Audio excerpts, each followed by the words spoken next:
ക്രൂശിക്കപ്പെട്ട ക്രിസ്തുവിനെ പ്രസംഗിക്കുന്നു. ദൈവത്തിന് സ്തോത്രം. ദൈവത്തിന് വലിയ നാമം മഹത്വപ്പെടട്ടെ. യേശു വന്നു. ലാസറിൻ്റെ വീട് ശബ്ദമുഖരിതമായി, ശബ്ദായമാനമായി. അവിടെ ആളും പേരുമായി ധാരാളം പേര് വരുന്നു. കർത്താവിൻ്റെ വചനം അവിടെ മുഴങ്ങുന്നു. യേശുവിൻ്റെ വചനം ഒരു വീട്ടിൽ മുഴങ്ങുക എന്തൊരു ഭാഗ്യമാണെന്നോ. യേശുക്രിസ്തുവിൻ്റെ വചനം ഒരു വീട്ടിൽ മുഴങ്ങുക. നിങ്ങളുടെ വീട് യേശുവിന് വേണ്ടി തുറക്കണം. വീട് യേശുവിന് വേണ്ടി, യേശുവിൻ്റെ വചനത്തിന് വേണ്ടി തുറക്കണം. നാട് യേശുവിന് വേണ്ടി തുറക്കണം.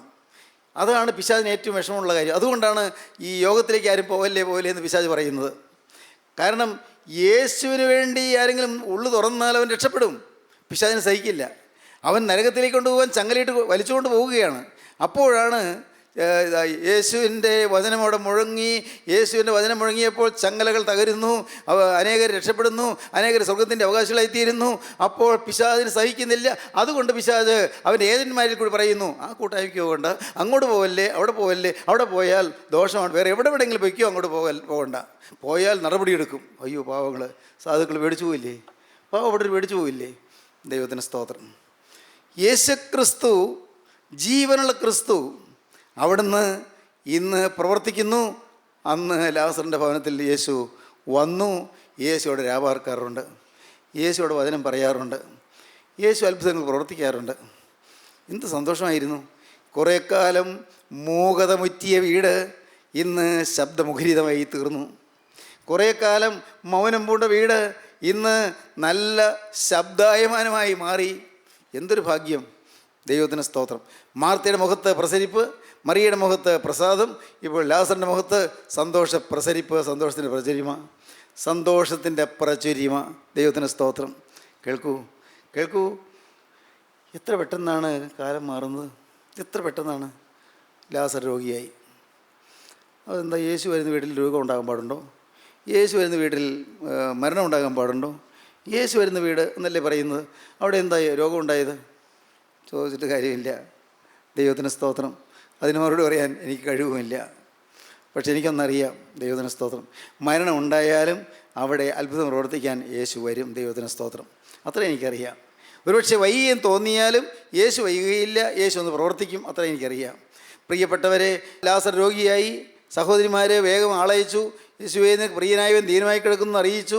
യേശുവിനോട് കാര്യം അറിയിച്ചു. അവർക്ക് സന്തോഷമായി. യേശു വരും, ലാസറിൻ്റെ അസുഖം മാറ്റും. നല്ല ഉറപ്പാണ്. എത്രയോ പേർക്ക് അസുഖം മാറ്റുന്നവർ കണ്ടിട്ടുണ്ട്. അവർ പ്രതീക്ഷയോടെ നിൽക്കുകയാണ്. ദൈവത്തിന് സ്തോത്രം. എന്നാൽ യേശു വന്നില്ല. യേശു വന്നില്ല. യേശു കാര്യം പറഞ്ഞു. പിന്നെ എന്താ വരാഞ്ഞത്? പ്രിയപ്പെട്ടവർ, നിങ്ങൾ കേൾക്കൂ. ചിലപ്പോൾ ചില പ്രാർത്ഥനകൾക്ക് മറുപടി കിട്ടിയില്ല എന്ന് വരും. അപ്പോൾ തന്നെ ഇൻസ്റ്റൻറ്റ് ആൻസർ കിട്ടിയില്ല എന്ന് വരും. അപ്പോൾ തന്നെ മറുപടി കിട്ടിയില്ല എന്ന് വരും. നിങ്ങൾ അധൈര്യപ്പെടരുത്. നിങ്ങൾ കർത്താവേ, ഞാൻ എന്നെ തന്നെ വിശദീകരിച്ച് മനസ്സറിഞ്ഞൊരു പാവം വരില്ലെന്ന് തീരുമാനിച്ചിട്ടാണല്ലോ ഞാൻ ഈ പരീക്ഷ എഴുതിയത്. പിന്നെ എന്താ ഞാൻ പരീക്ഷയിൽ തോറ്റത്? മോനെ, നീ അങ്ങനെ ചിന്തിക്കരുത്.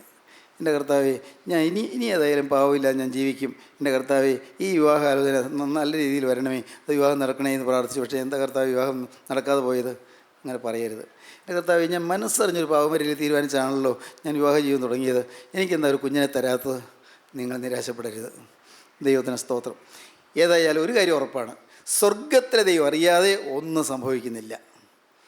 സ്വർഗത്തിലെ ദൈവത്തിന് വേണമെങ്കിൽ അത്ഭുതം പ്രവർത്തിക്കാൻ കഴിയും. പക്ഷേ എന്തുകൊണ്ട് പ്രവർത്തിക്കുന്നില്ല? എനിക്കറിയാൻ പാടില്ല. കർത്താവേ, എനിക്കറിയാൻ പാടില്ല. ഇത് നിങ്ങൾ പറയുക, കർത്താവേ, എനിക്കറിയാൻ വയ്യ, അതിൻ്റെ രഹസ്യം എനിക്കറിയാൻ വയ്യ. ഇനി ഒരു നാൾ ഞാൻ അക്കരെ വരുമ്പോൾ എനിക്കത് മനസ്സിലാകുമായിരിക്കും. ദൈവത്തിന് സ്തോത്രം. ഒരു നാൾ ഞാൻ അക്കരെ വരുമ്പോൾ അന്ന് ഇതിൻ്റെയൊക്കെ രഹസ്യം അറിയുമായിരിക്കും. ആവശ്യമുണ്ടെങ്കിൽ അതോടെ എൻ്റെ ഇഷ്ടം. അറിയണമെന്നുമില്ല. കർത്താവ്, എനിക്ക് ആകെ ഒന്നുണ്ട്, നീ ഒരു സെക്കൻഡ് പോലും എന്നിൽ മാറരുത്. നീ ഒരു നിമിഷം പോലും എന്നിൽ നിന്ന് മാറി നിൽക്കരുത്. ഒരു നിമിഷം പോലും നീ എൻ്റെ ജീവിതത്തിൽ നിന്ന് പോയി പോകരുത്. നീ ഇല്ലെങ്കിൽ ഞാൻ പൂജ്യമാണ് കർത്താവേ. നീ ഇല്ലെങ്കിൽ ഞാൻ കരിക്കട്ടയാണ് കർത്താവേ.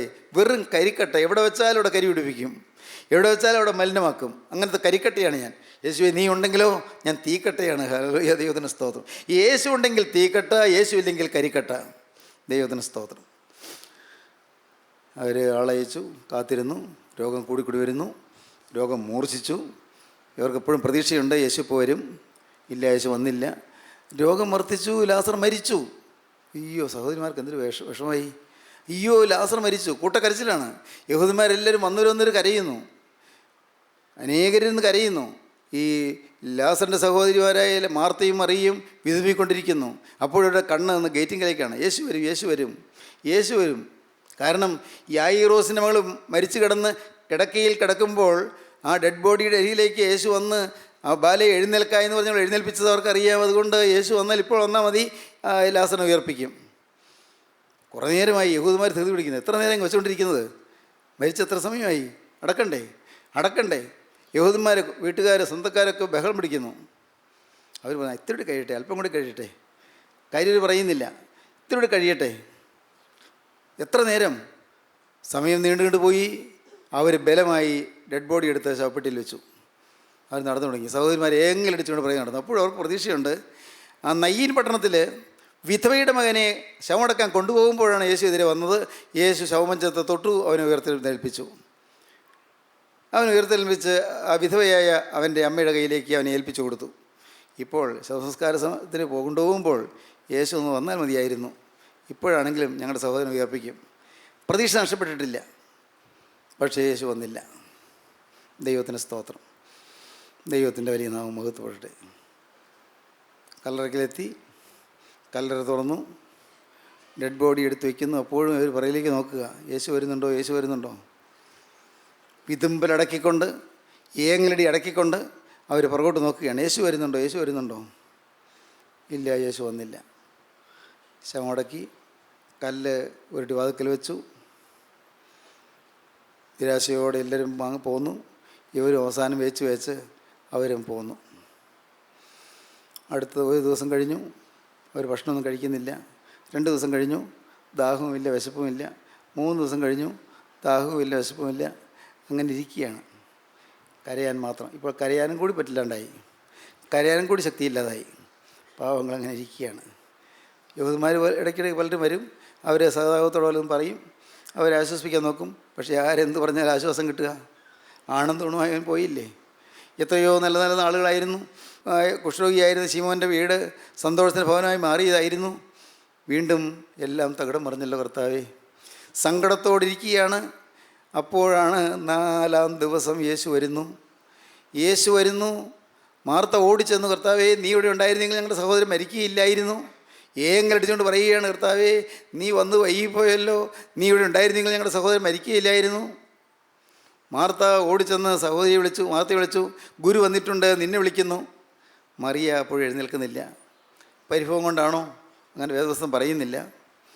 അവൾ എഴുന്നേൽക്കാത്തത്, കർത്താവിൻ്റെ അടുക്കലേക്ക് വരാത്തത് അവൾക്ക് ഇഷ്ടക്കുറവുള്ളതുകൊണ്ടാണോ? അത് നമുക്ക് അറിഞ്ഞുകൂടാ. ഏതായാലും അവൾ ആദ്യം എഴുന്നേറ്റ് വന്നില്ല.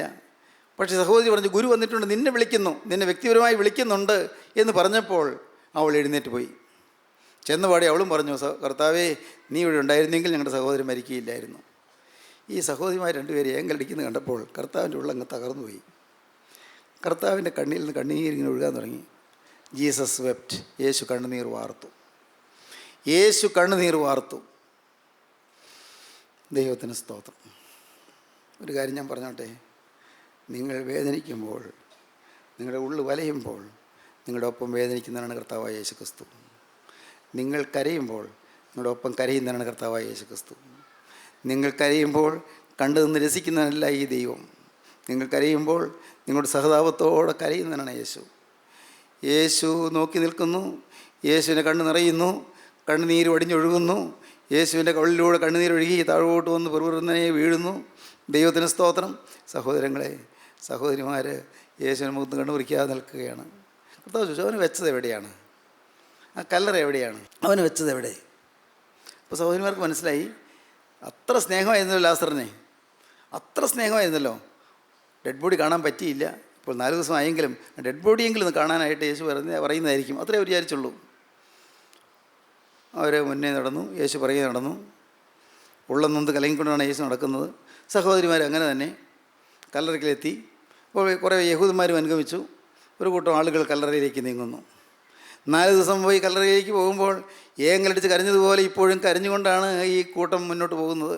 പക്ഷേ ആ 4 ദിവസം മുമ്പ് ശവം കൊണ്ടുപോയപ്പോൾ യേശു കൂടെ ഇല്ലായിരുന്നു. ഇപ്പോൾ യേശു കൂടെയുണ്ട്. ദൈവത്തിന് സ്തോത്രം. എൻ്റെ സഹോദരങ്ങളോട് ഞാൻ വീണ്ടും ഒരു കാര്യം കൂടി പറയുന്നു. നിങ്ങളുടെ ജീവിതത്തിൽ യേശു കൂടെ ഉണ്ടെങ്കിൽ എല്ലാറ്റിനും പരിഹാരമുണ്ട്. യേശു കൂടെ ഉണ്ടെങ്കിൽ എല്ലാറ്റിനും ഒരു സമാധാനമുണ്ട്. യേശു അവരുടെ കൂടെ നടന്നു കല്ലറയ്ക്ക് എത്തി. യേശു പറഞ്ഞു, കല്ല് നീക്കുവീൻ, ഇനി അവിടെ തടസ്സം നിൽക്കണ്ട, തടസ്സം മാറ്റുവീൻ, കല്ല് നീക്കുവീൻ എന്ന് പറഞ്ഞു. മാർത്ത ചാടി പറഞ്ഞു, എൻ്റെ കർത്താവേ വേണ്ട കേട്ടോ, ഈ കല്ല് മാറ്റിയാൽ ദുർഗന്ധമല്ലേ അകത്ത്, 4 ദിവസമായില്ലേ, ചീഞ്ഞു തുടങ്ങിയില്ലേ, കർത്താവേ നാറ്റം വെച്ച് തുടങ്ങി, 4 ദിവസമായല്ലോ. മാർത്ത പറഞ്ഞു. കർത്താവ് സഹതാപത്തോടെയുള്ള മുഖത്തേക്ക് നോക്കി പറഞ്ഞു, വിശ്വസിച്ചാൽ നീ ദൈവത്തിൻ്റെ മഹത്വം കാണും. വിശ്വസിച്ചാൽ നീ ദൈവത്തിൻ്റെ മഹത്വം കാണും. ദൈവത്തിന് സ്തോത്രം. വിശ്വസിക്കുക. ഞാൻ കാണുന്നു ഇവിടെ വിശ്വസിച്ച അനേകം ദൈവമക്കളിരിക്കുന്നു. ദൈവത്തിൻ്റെ വചനം കേട്ട് വിശ്വസിച്ച അനേകരിവിടെ ഇരിക്കുന്നു. അത്ഭുതങ്ങൾ വിശ്വസിച്ചവർ. ഭർത്താവിൻ്റെ മദ്യപാനം മാറുമെന്ന് വിശ്വസിച്ചു. മദ്യപാനം മാറിയതിൽ നിന്ന് ഒരുമിച്ച് സന്തോഷിച്ച് ഭാര്യയും ഭർത്താവും കൂടെ വന്നിരിക്കുന്നു. ദൈവത്തിന് സ്തോത്രം. ഭർത്താവിൻ്റെ കോപം മാറുമെന്ന് ആഗ്രഹിച്ചു, പ്രാർത്ഥിച്ചു. ഭർത്താവിൻ്റെ കോപം മാറി, ഭാര്യയും ഭർത്താവും ഒരുമിച്ചപ്പോൾ സന്തോഷമായി ഒരുമിച്ച് ബസ്സിറങ്ങി നടന്നു വരുന്നു. ദൈവത്തിന് സ്തോത്രം. ദൈവത്തിൻ്റെ വലിയ നാമം മഹത്വപ്പെടട്ടെ. ഭർത്താവ് മദ്യത്തിൻ്റെ ഗ്ലാസ് രാവിലെ തന്നെ ഒന്ന് പിടിപ്പിച്ചു കൊടുത്ത് വായിലോട്ട് ഒഴിച്ചു കൊടുത്തെങ്കിൽ മാത്രമേ എഴുന്നേൽക്കൂ. കൈ വിറയ്ക്കും, കാരണം കൈ പിടിക്കാൻ നിർവാഹമില്ല. കൈ വിറച്ചുകൊണ്ട് ഭാര്യ കൊടുക്കുന്ന ആ ഗ്ലാസ് എണീക്കുന്നതിന് മുമ്പ് തന്നെ കിടക്കയിൽ കിടന്നുകൊണ്ട് ചെരിഞ്ഞ് ആ ഗ്ലാസ് വായോട് അടുപ്പിച്ച് ഇങ്ങനെ പിടിപ്പിക്കും. അദ്ദേഹത്തിൻ്റെ കൈ വിറയ്ക്കുന്ന കൈ കൊണ്ട് വയ്യ അദ്ദേഹം താങ്ങും. എന്നിട്ട് വായിലോട്ട് അല്പം ഒഴിച്ചു കൊടുത്ത് കഴിയുമ്പോൾ അല്പം വീര്യമായി പിന്നെ എഴുന്നേൽക്കും. പിന്നീട് കൂടുതൽ കുടിക്കാം. ഇങ്ങനെ മദ്യപിച്ചിരുന്നവർ ഇന്ന് ബസ് ഇറങ്ങി ഓടിച്ചാടി നടന്നു വരുന്നു. എൻ്റെ കർത്താവിൻ്റെ വലിയ നാമം മഹത്വപ്പെടട്ടെ. സഹോദരങ്ങളെ, എത്രയെത്ര അത്ഭുതങ്ങൾ നടക്കുന്നു ഇവിടെ. ജീവനുള്ള ദൈവം സ്വഭാവം മാറ്റുന്നു. ദൈവത്തിന് സ്തോത്രം. ചോദിക്കട്ടെ, നിങ്ങളോട് ചോദിക്കട്ടെ, നിങ്ങളുടെ മദ്യപാനം മാറിയോ? നിങ്ങളുടെ അശുദ്ധ ജീവിതം മാറിയോ? നിങ്ങളുടെ അഴുക്ക് ബന്ധങ്ങൾ മാറിയോ? അഴുക്ക് ബന്ധങ്ങൾ ഞാൻ വായിച്ചത് എങ്ങനെയാണ്? എഴുതിയിരിക്കുന്നു, ഈ സ്വന്തം ഭർത്താവല്ലാതെ അല്ലെങ്കിൽ സ്വന്തം ഭാര്യയല്ലാതെ വേറൊരാളുടെ ബന്ധം പുലർത്തുന്നവരെ അവരെ തൂക്കിക്കൊല്ലണം എന്ന് ഒരു ഉന്നതനായ വ്യക്തി പറഞ്ഞിരിക്കുകയാണ്. വിവാഹേതര ബന്ധങ്ങളിൽ പെടുന്നവരെ തൂക്കിക്കൊല്ലേണ്ടതാണ്. എന്താണ്? വിവാഹേതര ബന്ധങ്ങളിൽ പെടുന്നവരെ തൂക്കിക്കൊല്ലുവാൻ നിയമം ഉണ്ടാക്കണമെന്ന്. കാര്യം ഗൗരവമാണ്. ചിന്തിക്കൂ, നിങ്ങളൊക്കെ ജീവിതം പരിശോധിക്കൂ.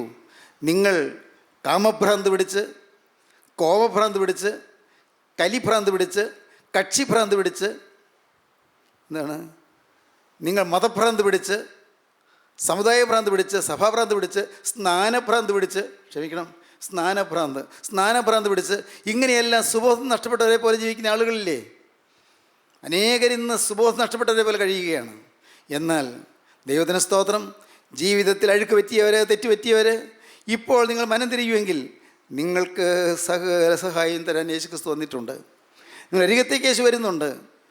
യേശുക്രിസ്തു ചീഞ്ഞ ദുർഗന്ധം വമിച്ച് കിടക്കുന്ന ലാസറിനെ ഉയർപ്പിക്കുവാൻ കല്ലറയ്ക്കൽ വന്ന ക്രിസ്തു ഇപ്പോൾ നിങ്ങളുടെ അരികത്ത് നിൽക്കുകയാണ്. വേദപുസ്തകത്തിൽ ഒരേ സ്ഥലത്ത് മാത്രമേ യേശു ഉറക്കെ നിലവിളിച്ചു എന്ന് പറയുന്നുള്ളൂ. ആ ഭാഗം ഒന്ന് എടുക്കാമോ? യോഹന്നാന് സുവിശേഷം 11-ാം അധ്യായം. ഇങ്ങനെ പറഞ്ഞിട്ട് അവൻ ലാസറെ പുറത്തു വരിക എന്ന് ഉറക്കെ വിളിച്ചു. യേശു ഉറക്കെ വിളിച്ചു. പാതാളത്തിലേക്ക് എത്തത്തക്കവണ്ണം ആ ആത്മാവ് പാതാളത്തിലേക്ക് പോയിരിക്കുകയാണ്. പാതാളത്തിലേക്ക് പോയ ആത്മാവിനെ ഉറക്കെ വിളിച്ചു, ലാസറേ പുറത്തു വരിക എന്ന്. ലാസറിനെ പേര് ചൊല്ലി വിളിച്ചില്ലായിരുന്നെങ്കിൽ പാതാളത്തിൽ കിടക്കുന്ന എല്ലാ ആത്മാക്കളും ഉയർത്തെഴുന്നേറ്റ് പോയേനെ. അതുകൊണ്ട് ലാസറേ പുറത്തു വരിക എന്ന് ഒരാളെ പ്രത്യേകമായി യേശു വിളിച്ചു. കർത്താവേ നാറ്റം വെച്ച് തുടങ്ങി 4 ദിവസമായല്ലോ എന്ന് മാർത്ത് പറഞ്ഞപ്പോൾ, വിശ്വസിച്ചാൽ നീ ദൈവത്തിന് മഹത്വം കാണുമെന്ന് പറഞ്ഞു. വിശ്വസിച്ചാൽ അത്ഭുതങ്ങൾ നടക്കും. ഇന്ന് നിങ്ങൾക്ക് വിശ്വസിക്കാൻ തോന്നുന്നുണ്ടോ? നിങ്ങളുടെ ജീവിതം ഇനി ആശയ്ക്ക് വകയില്ല എന്നതുപോലെ, ഇനി കരയേറ്റമില്ല എന്നതുപോലെ നിങ്ങളങ്ങ് ചീഞ്ഞളിഞ്ഞു പോയി എന്ന് വിചാരിച്ച് നിരാശ കൊണ്ടിരിക്കുന്നവരായിട്ട് ആരെങ്കിലും ഉണ്ടോ? എൻ്റെ ഈ കടം മാറുകയില്ല, ഇനി എനിക്കൊരു സ്വസ്ഥത കിട്ടുകയില്ല, ഞാൻ കടത്തിൽ മുങ്ങിപ്പോയല്ലോ, ഞാൻ എന്തിന് ജീവിക്കണം, ഉള്ള സൽപ്പേര് നശിക്കുന്നതിന് മുമ്പ് ഞാനങ്ങ് മരിച്ചാൽ പിന്നെ അതൊന്നും കേൾക്കണ്ടല്ലോ, കാണണ്ടല്ലോ. പ്രിയപ്പെട്ടവർ, അങ്ങനെ ചിന്തിക്കുന്നവരുണ്ടോ? ദൈവത്തിന് സ്തോത്രം. ഞാൻ ഇടയ്ക്കൊന്ന് പറഞ്ഞോട്ടെ, എന്തിനാണ് ഈ ഭാര്യ മർദ്ദിക്കുന്നത്? പാവം സ്ത്രീ എന്തിനാണ് തല്ലുന്നത്? ഞാൻ ഇവിടുത്തെ പുരുഷന്മാരോടൊന്ന് പറഞ്ഞോട്ടെ, നിങ്ങളൊരു കാരണവശാലും നുള്ളി നോവിക്കരുത് കേട്ടോ. ഭാര്യയെ നോവിക്കരുത്, ഒരിക്കലും ചെയ്യരുത്, ഒരിറ്റ് പോലും വേദന കൊടുക്കരുത്. ദൈവത്തിന് സ്തോത്രം. പ്രിയപ്പെട്ടവരെ കേൾക്കൂ, ഒരിക്കലും നിങ്ങൾ ആത്മഹത്യയെക്കുറിച്ച് ആരും ചിന്തിക്കരുത്, ആത്മഹത്യയെക്കുറിച്ച് ചിന്തിക്കരുത്. ദൈവത്തിന് സ്തോത്രം. നിരാശ കൊണ്ട ജീവിതമായിരിക്കാം, ചീഞ്ഞു പോയ ജീവിതമായിരിക്കാം, ഇനി ഇത് നന്നാകുമെന്ന് പ്രതീക്ഷയില്ലാത്ത ജീവിതമായിരിക്കാം. ഞാനുണ്ടോ എഴുന്നേക്കാൻ പോകുന്നു, അത്രയും വലിയ കൊടിയ പാവത്തിലല്ലേ ഞാൻ വീണത്. സകലരും അറിഞ്ഞു പോയില്ലേ എൻ്റെ പാവം. മുമ്പൊക്കെ ഡെഡ് ബോഡി കിടക്കയിൽ കിടന്നപ്പോൾ ദുർഗന്ധം വമിക്കുന്നില്ല, വേറെ ആർക്കും ഉപദ്രവമില്ല. ശവമഞ്ചത്തിൽ എടുത്തുകൊണ്ട് പോകുമ്പോഴും വേറെ ആർക്കും ഉപദ്രവമില്ല. ഇപ്പോൾ ആളുകൾക്കെല്ലാം ഉപദ്രവമായി. എല്ലാവരും അറിഞ്ഞു, ഒരാൾ ചത്തിരിക്കുന്നു, അയാൾ ചീഞ്ഞിരിക്കുന്നു, സകലരും അറിഞ്ഞു. എൻ്റെ പാവം ലോകത്തിലെല്ലാം പ്രസിദ്ധമായി. എൻ്റെ പാവം എല്ലാവരും അറിഞ്ഞു. വീട്ടുകാരറിഞ്ഞു, നാട്ടുകാരറിഞ്ഞു, കൂട്ടായ്മക്കാരറിഞ്ഞു, പള്ളിയിലറിഞ്ഞു, സഭയിലറിഞ്ഞു. ഞാനൊരു അറിയപ്പെട്ട പാവിയായി. മദ്യത്തിന് ദുർഗന്ധം ഒരു വശത്ത്, അശുദ്ധ ജീവിതത്തിന് ദുർഗന്ധം ഒരു വശത്ത്, വ്യഭിചാരത്തിൻ്റെ ജീവിതം ഒരു വശത്ത്. എൻ്റെ ദൈവമേ, വഴക്കും പിണക്കവും കലഹവും വൈരാഗ്യവും പകയും വിദ്വേഷവും പ്രതികാരചിന്തയും ഒരു വശത്ത്. കർത്താവേ, എൻ്റെ ജീവിതത്തിൽ എന്തെല്ലാമാണ്? എല്ലാം ചീഞ്ഞ ദുർഗന്ധം വയ്ക്കുന്ന ജീവിതം. ചീഞ്ഞു പോയി, ഇനി ആശയ്ക്ക് വകയില്ല എന്നാരും വിചാരിക്കണ്ട. സർവശക്തനായ സൃഷ്ടാവിൻ്റെ മുമ്പിൽ ഒന്നും അസാധ്യമായിട്ടില്ല. ഞാൻ വിശ്വസിക്കുന്ന ഒരു സത്യം അതാണ്. ഞാൻ ആ സത്യത്തിൽ ഉറച്ചു നിൽക്കുന്നു. ചെങ്കടൽ പിളർന്നവന് അസാധ്യമായിട്ടൊന്നുമില്ല. കർമ്മേലിൽ തീയിറക്കിയവന് അസാധ്യമായിട്ടൊന്നുമില്ല. ദൈവത്തിന് സ്തോത്രം. 3 വർഷം ഏലിയാവിൻ്റെ വാക്ക് കേട്ട് മഴ പെയ്യിക്കാതിരുന്നവന് അസാധ്യമായിട്ടൊന്നുമില്ല. 3 വർഷം കഴിഞ്ഞപ്പോൾ ഏലിയാവ് പ്രാർത്ഥിച്ചപ്പോൾ മഴ പെയ്യിച്ചവന് അസാധ്യമായിട്ടൊന്നുമില്ല. ദൈവത്തിന് സ്തോത്രം. യോർദാൻ വറ്റിച്ചവന് അസാധ്യമായിട്ടൊന്നുമില്ല. എൻ്റെ കർത്താവിൻ്റെ വലിയ നാമം മഹത്വപ്പെടട്ടെ. മാറയിലെ കയ്പുവെള്ളം മധുരമാക്കി തീർത്തവന് അസാധ്യമായിട്ടൊന്നുമില്ല. സ്നേഹിത, നീ ഇന്ന് അസാധ്യമെന്ന് ഓർത്ത് മനസ്സ് വിഷമിച്ച് ഉഷ്ണിച്ചിരിക്കുന്നെങ്കിൽ ഇപ്പോൾ നീ കേട്ടുള്ളൂ, ദൈവത്തിന് അസാധ്യമായിട്ടൊന്നുമില്ല. നിൻ്റെ അസാധ്യതകളിൽ സാധ്യതകൾ പകരാൻ യേശു ക്രിസ്തുവിൻ്റെ അരികിലേക്ക് വന്നിരിക്കുന്നു. നിൻ്റെ ദുസ്വഭാവം മാറ്റാൻ യേശുവിൻ്റെ അരികിലേക്ക് വന്നിരിക്കുന്നു. നിൻ്റെ കോപഭ്രാന്ത് മാറ്റുവാൻ യേശുവിൻ്റെ അരികിലേക്ക് വന്നിരിക്കുന്നു. മകളെ, നിൻ്റെ കലഹ സ്വഭാവം മാറ്റുവാൻ യേശുവിൻ്റെ അരികിലേക്ക് വന്നിരിക്കുന്നു. നിൻ്റെ കുടുംബത്തിൽ സമാധാനം തരുവാൻ, നിൻ്റെ മക്കളുടെ സ്വഭാവം മാറ്റാൻ യേശുവിൻ്റെ അരികിലേക്ക് വന്നിരിക്കുന്നു. മക്കളുടെ ദുസ്വഭാവം മൂലം നീ ഇന്ന് മനസ്സ് കലങ്ങിയിരിക്കുകയാണ്. മക്കളുടെ വളരെ ായ്മകൾ മൂലം നീ ഇന്ന് ഉള്ളു പതറിയിരിക്കുകയാണ്. എൻ്റെ ദൈവമേ, എൻ്റെ സൽപ്പേര് പോയല്ലോ, എൻ്റെ ജീവിതം നശിച്ചല്ലോ, എനിക്കൊരു നല്ല കാലം ഉണ്ടെന്ന് പ്രതീക്ഷിച്ച് കഴിഞ്ഞെങ്കിലും അത് കിട്ടിയില്ലല്ലോ. കർത്താവേ, ഇനി ആശയ്ക്ക് വകയില്ലല്ലോ, എല്ലാം തീർന്നു പോയല്ലോ. നിരാശയോടിരിക്കുന്ന ദൈവവേദനയെ നിൻ്റെ അരികിലേക്ക് യേശു ഇതാ വരികയാണ്. നിങ്ങൾ വിശ്വസിക്കൂ. ദൈവത്തിന് സ്തോത്രം. യേശു കല്ലറയ്ക്കൽ നിന്നു അവൻ നെടുവീർപ്പിട്ടു. അവൻ മേലോട്ട് നോക്കി. അവർ കല്ല് നീക്കിയപ്പോൾ അവൻ മേലോട്ട് നോക്കി. നാം ചെയ്യേണ്ട ഒരു കാര്യമുണ്ട്. കല്ല് നീക്കണം.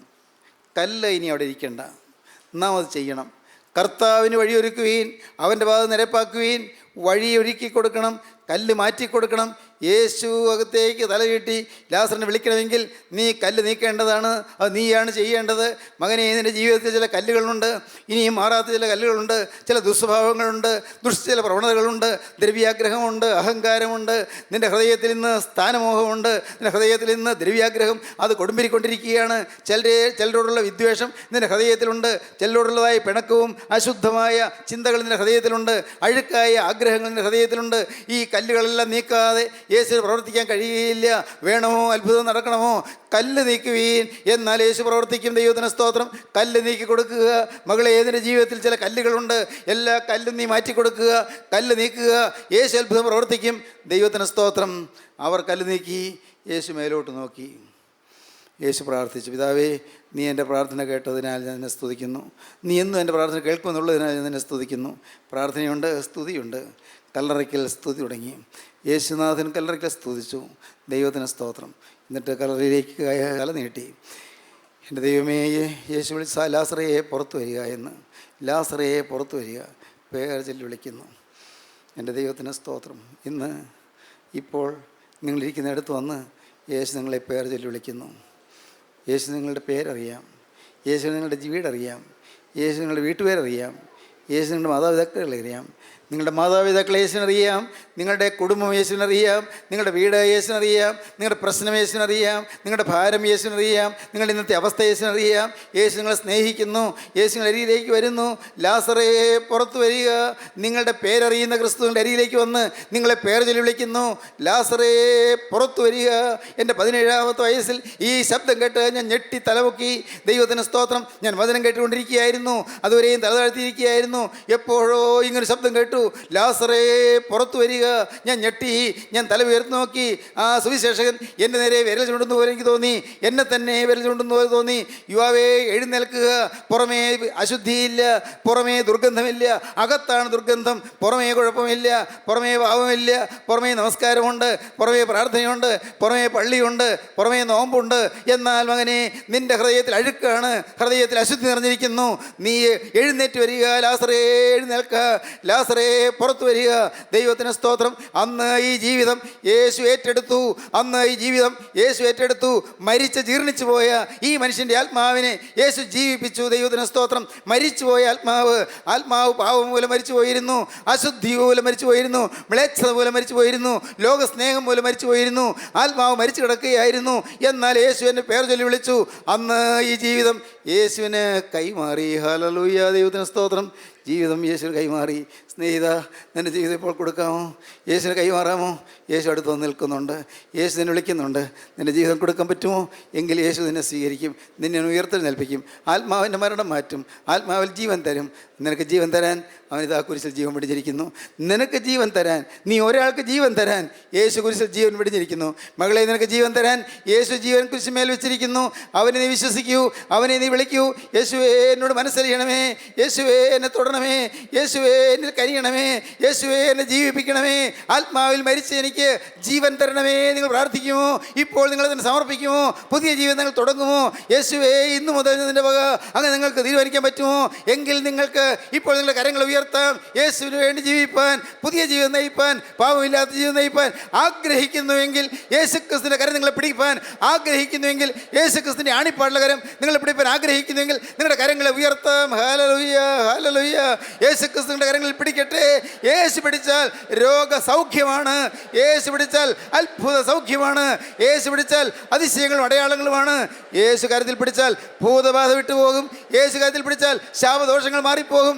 യേശു കാര്യത്തിൽ പിടിച്ചാൽ തലമുറയായി കടന്നു വരുന്ന എല്ലാ ശാപങ്ങളും നീങ്ങിപ്പോകും.